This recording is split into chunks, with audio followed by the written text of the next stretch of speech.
The sensitive individual, whether it is male or female.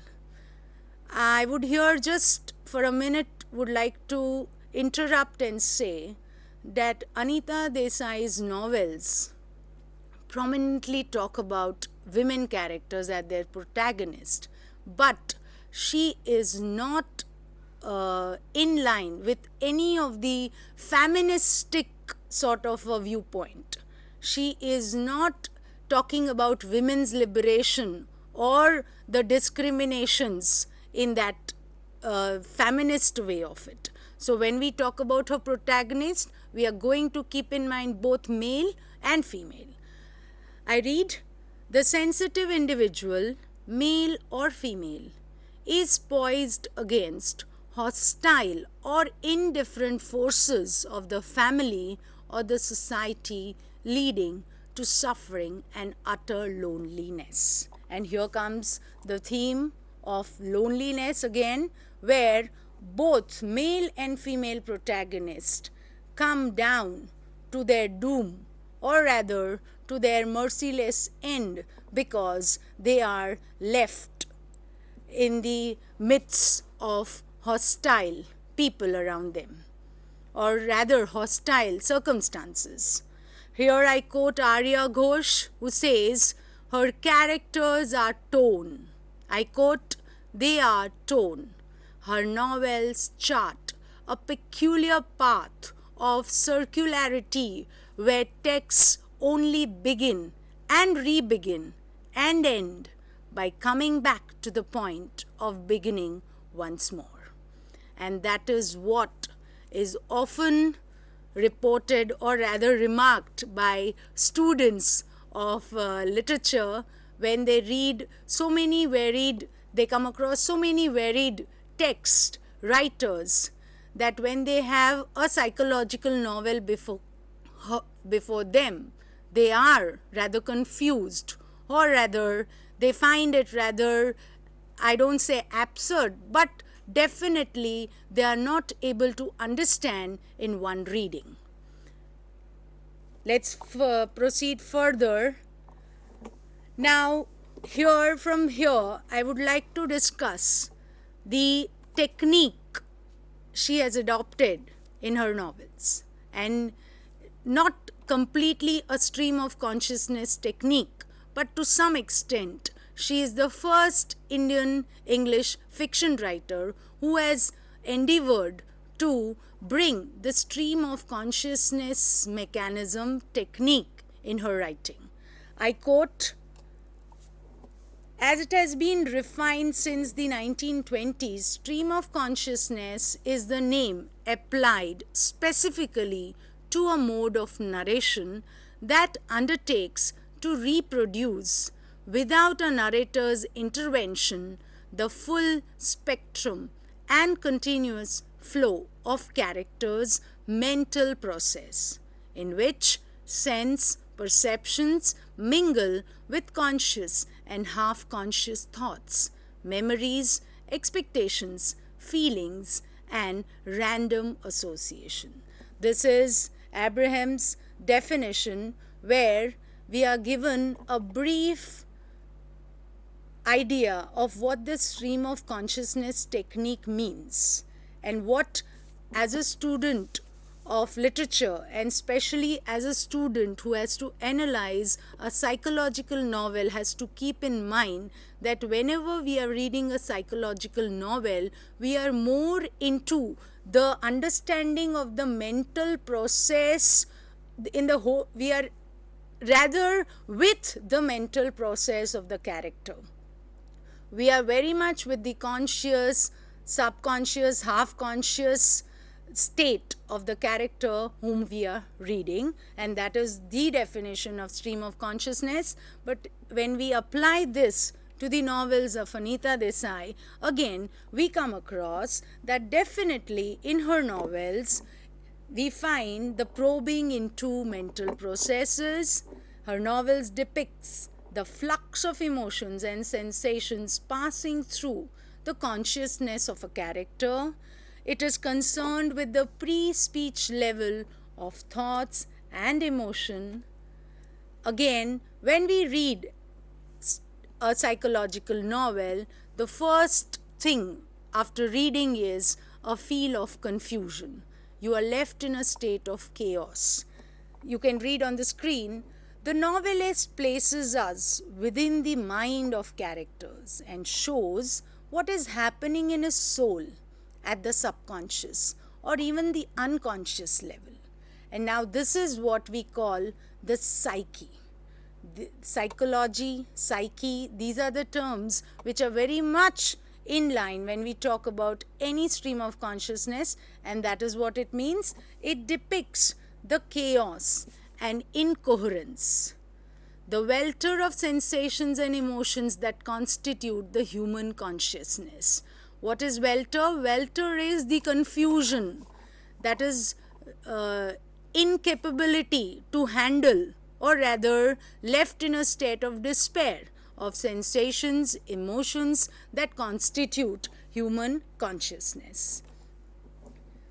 Now let's talk about when a creative writer involves in a process to depict the mental process of a character, right? To what extent that quest is a success, or to what extent the dilemma of the characters or the enigma of whoever, the male or the female protagonist, comes to a sort of a solution. Is there a possible solution, or it is left in despair?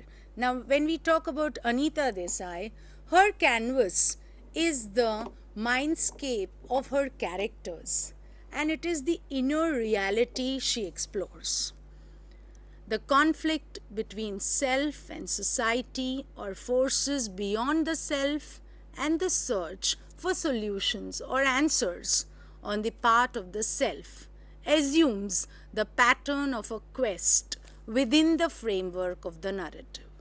But when we read the novel, when we analyze the novel, finally we come to a conclusion that the quest seldom leads to a success. Now here, the inner reality is to be kept in our mind. Here just I want you to be more conscious regarding what we are dealing with. When we talk about a female writer in general, when we take up a book, we definitely see who the writer is. I'm just giving you an example to make you understand the real core, or the right way of analyzing a text, especially written by a female. Now, to an uncritical eye, reading a novel is like, in short, for a layman, novel is the world of words. It is rather crafted, it is rather constructed, and it is brought. But in Anita Desai's works, we see that there is no such construction, no such possible way of constructing.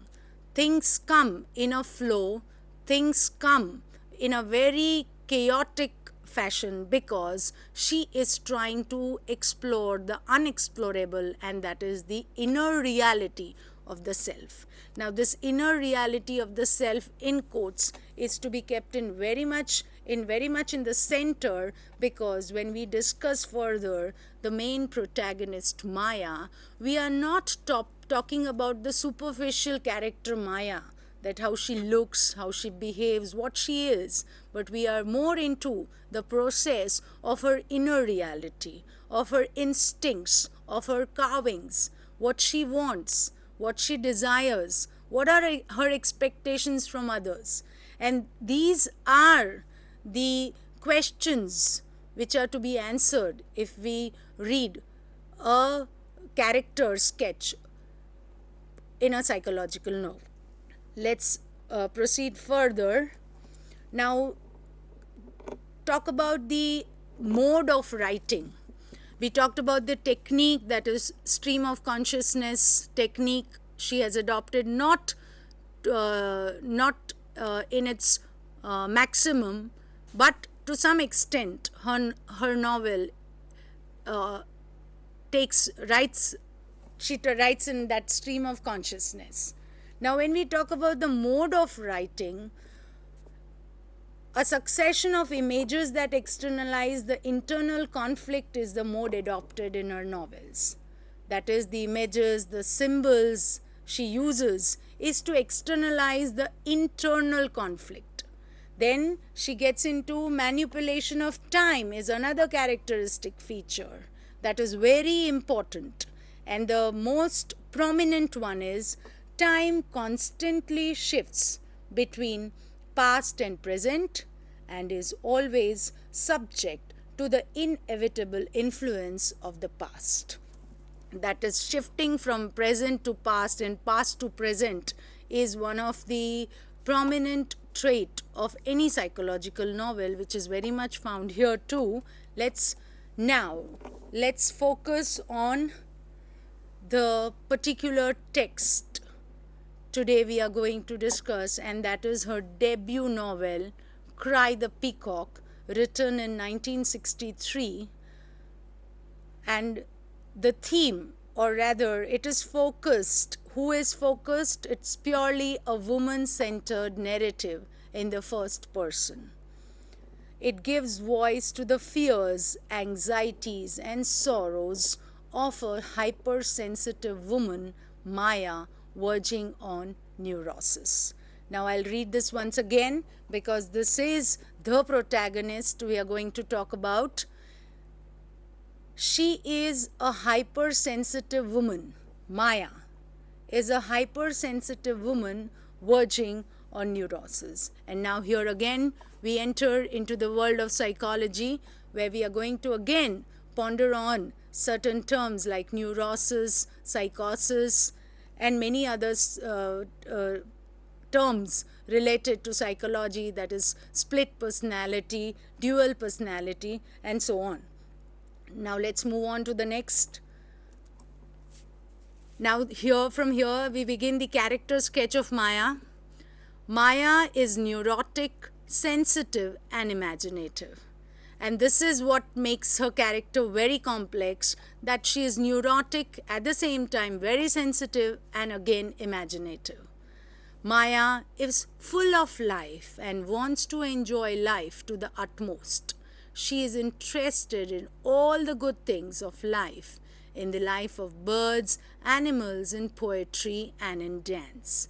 Now this is the feminine side of a character, Maya. That is, she is a pure feminine character who is interested in all the things, that is to enjoy everything in her life, and that is what we are given a picture when we see this character further. She loves herself in enjoying beautiful sights and sounds. She is an Epicurean to the core. But in contrast, she is married to Gautam, a friend of her father, very senior to her age, and a prosperous middle-aged lawyer. He is a kindly, cultured, rational and practical, too much engrossed in his own affairs and of prosaic personality. Now here I would interrupt again to just brief you with the main characters in the novel. As I said, Maya is the protagonist. Then we have Gautam, Maya's husband. Then we have her father, Rai Sahib, and her brother. These are the major four characters we would come across when we talk about Maya and her, and being influenced by others who are the people who affect her life. And for the first and the foremost is her husband Gautam, a friend of her father, very senior to her age, and a prosperous middle-aged lawyer. And from here we begin the journey of Maya. And at the outset, it's very much important, it's very much essential to keep it in mind that Maya is married to a person of her father's age, very much elder to her age. And this is what in a way, brings a crux in her life if we are just having a one-side view that a girl, a very tender, enthusiastic girl, is married to a person of a very opposite sort of a polarity. Now let's move on further, that when we talk about opposite, when we talk about a different setup of Maya, that is getting into a different setup, what characteristics of Gautam, that is, she minds. It's very difficult to bring the whole novel over here, but I have taken a few things. He looks upon her love for good things as nothing more than sentimentalism, and once makes a disparaging remark about her that she has the mind of third-rate poetess. Now this is what the character of Gautam is to be seen. To his remark, Maya is touched to the quick and responds, because, I quote, because when you are away from me, I want you. Because I insist on being with you and being allowed to touch you and know you, you can't bear it. Can you? No. You are afraid you might perish. Now this is the relationship we are going to talk about. That is the relationship of a husband and a wife, where the wife, Maya, is of a very tender age and she is married to Gautam, who is a total opposite of what she desired. Now let's move on further, where the definition of neurosis is very much needed to understand the behavioral pattern of Maya as the novel unfolds. What is neurosis? Neurosis reminds us of the fact that there is a seamy side to our civilization. Society compels every individual to repress instinctual urges and the desire for the free exercise of will, and forego the chances of deriving pleasure in the act of living. I'll read this definition once again because we are going to discuss Maya as a neurotic, suffering from neurosis. Now, when we say this, we need to understand the definition of neurosis to the fullest. What is neurosis? Neurosis reminds us of the fact that there is a seamy side. Now, when we say the seamy side is the dull side of our civilization. Society compels every individual to repress instinctual urges and the desires for the free exercise of will, and forego the chances of deriving pleasure in the act of living. Now, this is a human predicament where society compels each and every individual to repress. Now, when we talk about repression, suppression, we have to keep this point very much in the mind that we are talking about a female, Maya. And here again, the patriarchal setup has a very important role to play.